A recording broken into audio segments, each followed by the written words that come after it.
کاسبکارانی ئەم بازاڕەش چاوەڕوانی پەسەندکردنی بودجەن لە ئەنجومەنی نوێنەرانی عێراق.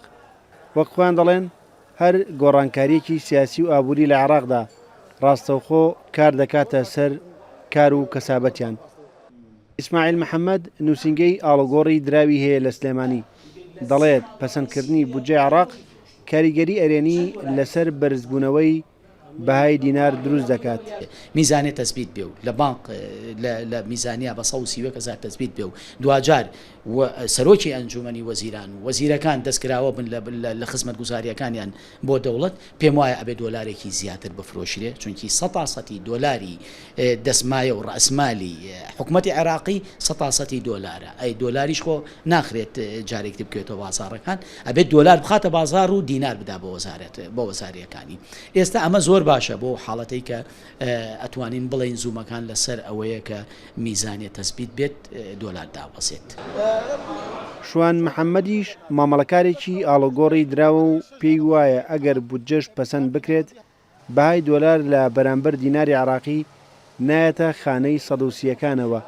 بە پێویستی دەزانێت لەم ڕەوشەدا هاوڵاتیان پەلە نەکەن لە کڕین و فرۆشتنی دۆلاردا بۆ ئەوەی زەرمەند نەبن.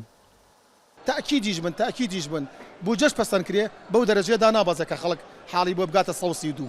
لەبەر ئەوەی چی لەبەرەوەی لایەنی سیاسی دەستی خسۆتە کاروباری عێراقەوە، ئەم ڕەبحەی کە دەستیان نەکەوێ لایەنی سیاسی و توجارەکانی ئەوێ محاسبەیەکی تونتوتیش ناکرێن.